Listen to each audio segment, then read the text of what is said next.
What's up, everyone? It's AGX Comics here, with a ASM video reviewing number 25 and number 26, the infamous issue.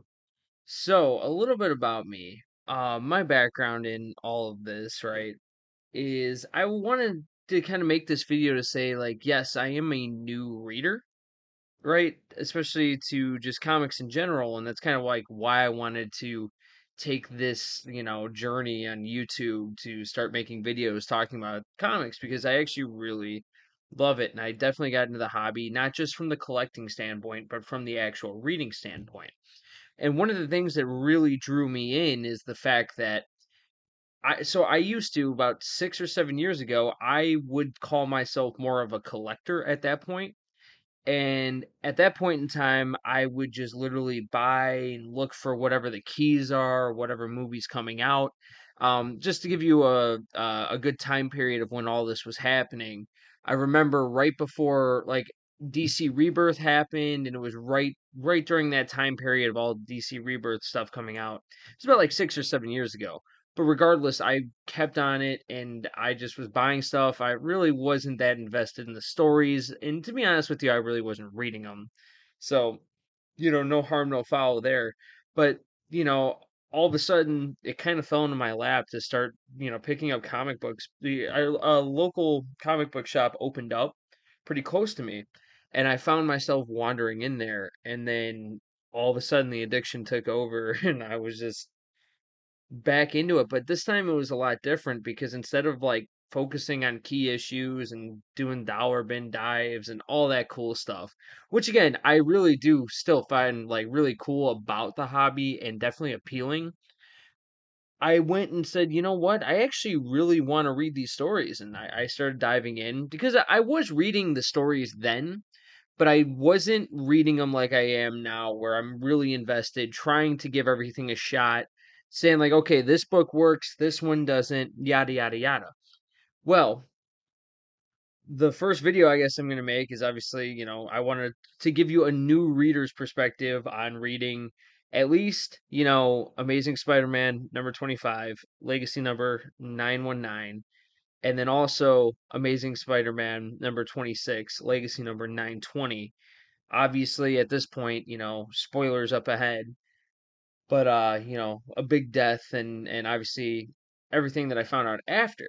So I'm going to talk a little bit about what I my initial reaction and then realizing kind of like what I learned after the fact and why the community feels a certain type of way about these books that if you just read 25 and 26, I just wanted to give you guys a honest, feedback on them. So that's basically what this video is, and plus it's my first video, so bear with me. Obviously, I'm gonna try to find a flow into this YouTube channel, but it's not just Marvel, it's not just DC. I do love the indie comics too, so there'll be a lot of that stuff coming up on my channel. But needless to say, let's jump into the review. So right off the bat, let's start with the ASM number 25, right? Whatever happened to Mary Jane, right?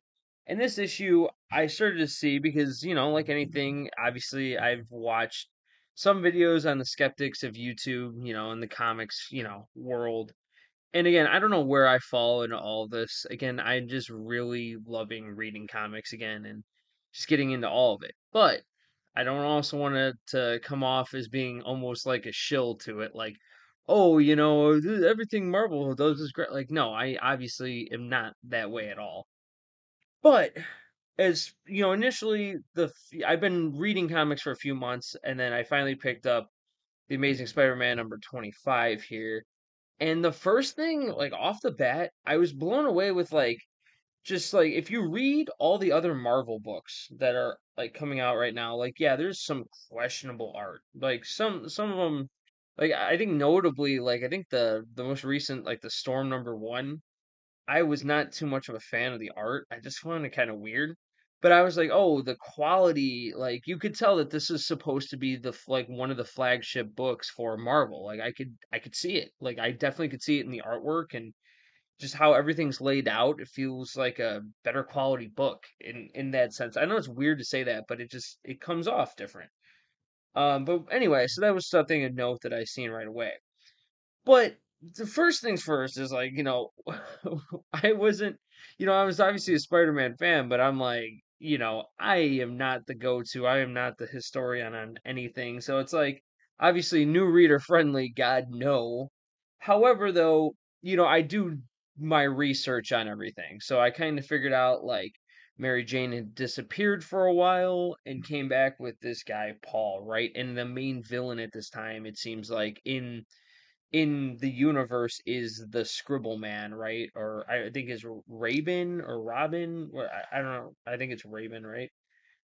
Needless to say, I just kind of felt like it was a little weird of a book because I thought maybe it was like, I know people were gonna assume that this was a story that was supposed to kind of like bring Peter and MJ back together or whatever it may be because they said MJ kind of turned sour in the comics leading up to this or prior in Wells's run, right? I believe it's Wells.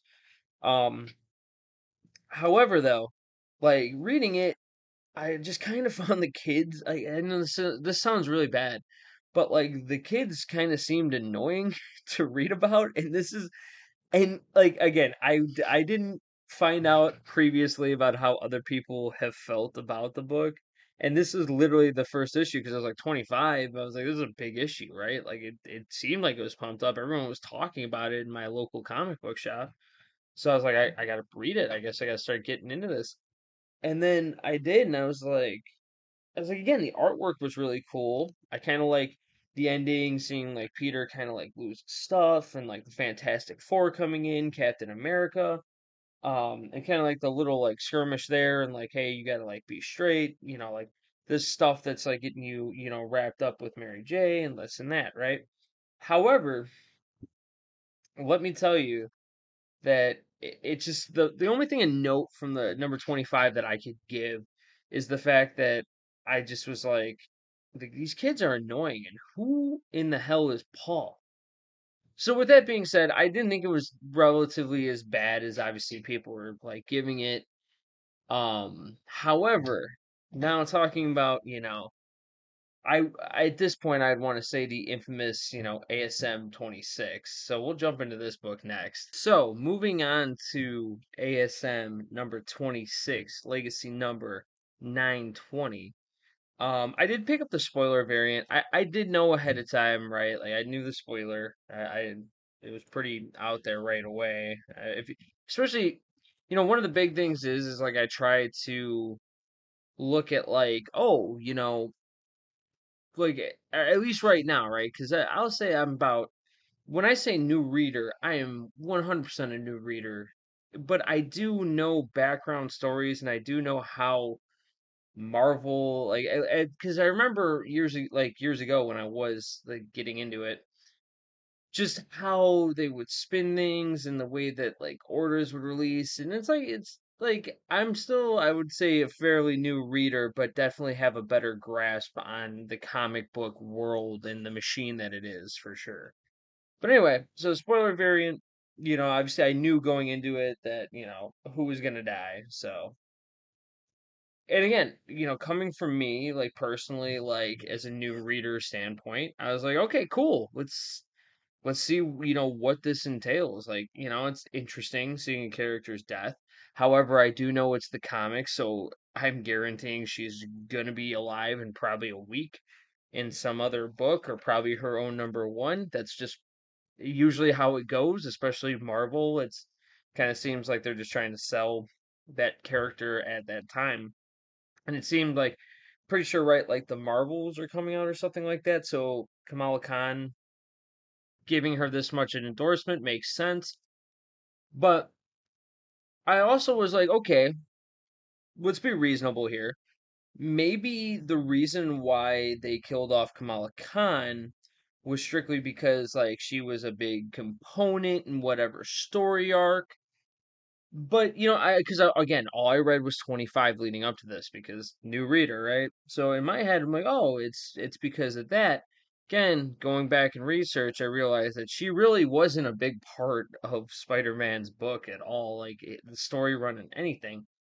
So I'm like, this was clearly it from my point of view after reading it and seeing why, like, kind of not why, because I guess we don't really know why right? They chose her, but it just seems like kind of obvious, like to anyone, that it's like, oh, it's to promote her, it's to give her a little bit of push going forward.